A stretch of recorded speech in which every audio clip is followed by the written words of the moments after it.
Welcome to The Explainer. Today, we're unpacking a massive data dump directly from the White House.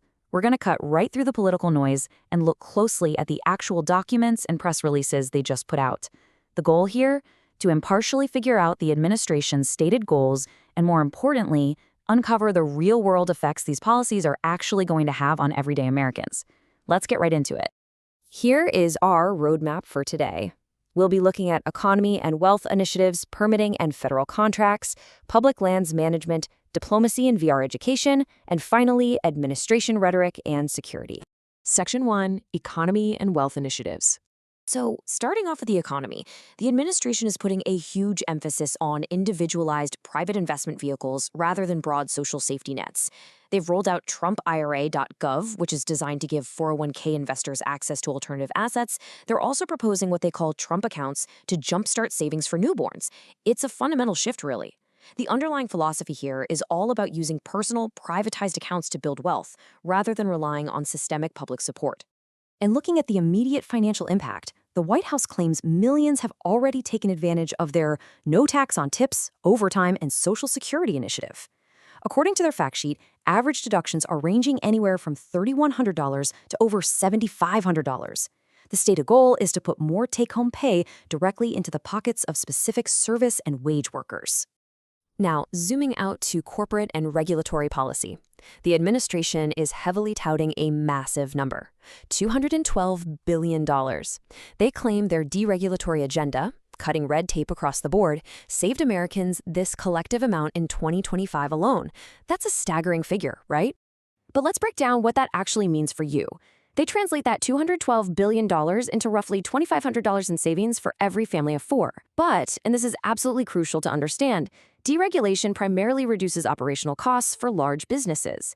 The administration is taking those total systemic corporate savings and simply dividing them by the U.S. population. So that $2,500, it's not guaranteed cash in hand that you're going to see in your bank account. It's a macroeconomic calculation. To back up their narrative of an economic boom, they're pointing to some genuinely historic metrics. Jobless claims plunging to their lowest since 1969, rent growth slowing down, consumer confidence spiking, and personal income beating expectations. It paints a very rosy picture. But it's worth noting that while these macro indicators look great on paper, they are presented against a backdrop of lingering inflation. So the big question remains, are regular consumers actually feeling this boom at the grocery store checkout line? Section 2, Permitting and Federal Contracts.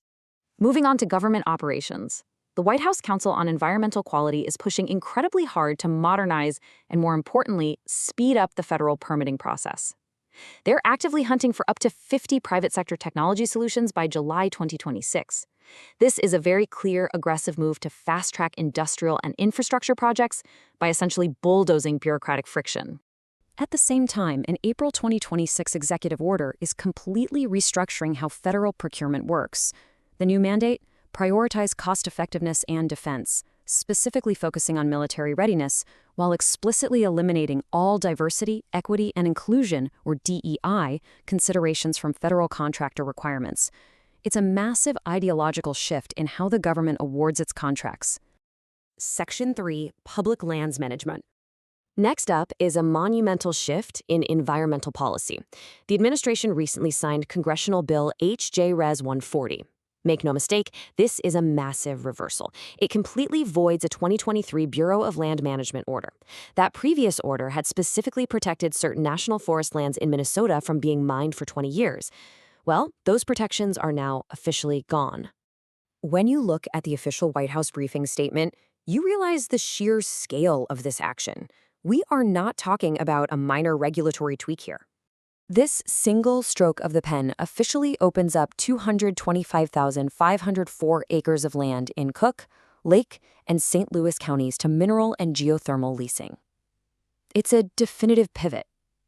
The administration is heavily prioritizing industrial extraction and corporate development over ecological conservation, reversing protections on hundreds of thousands of acres of public land.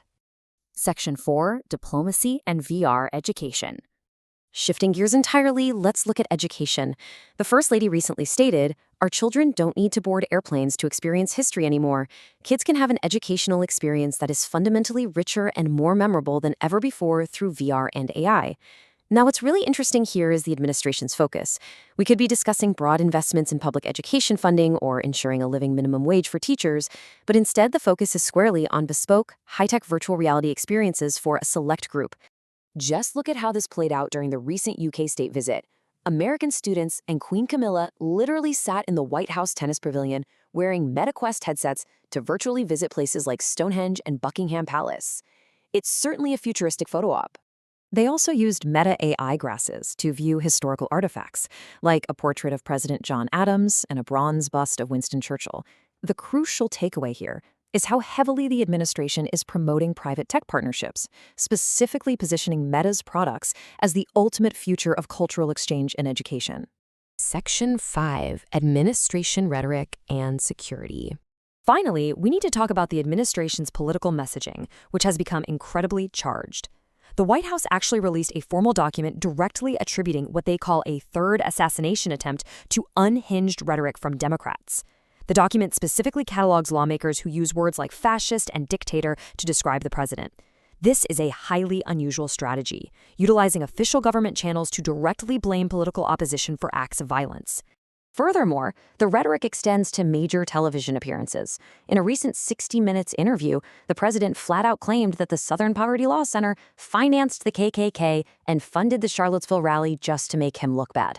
Now, we have to fact-check this. These claims directly contradict established historical records, court cases, and multiple independent investigations of those events.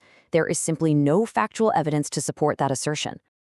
But by pushing these specific, unverified narratives in official releases and primetime interviews, the administration is intentionally using a highly combative communication style.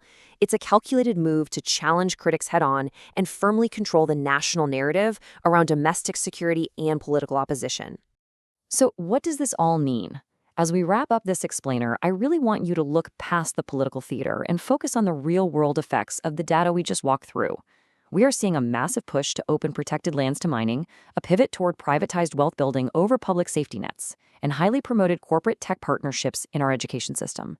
I'll leave you with this question. As these sweeping policies take root, are they truly creating widespread prosperity for the everyday American, or are they quietly consolidating wealth and resources for the few? Thanks so much for joining me, and always keep questioning what you read.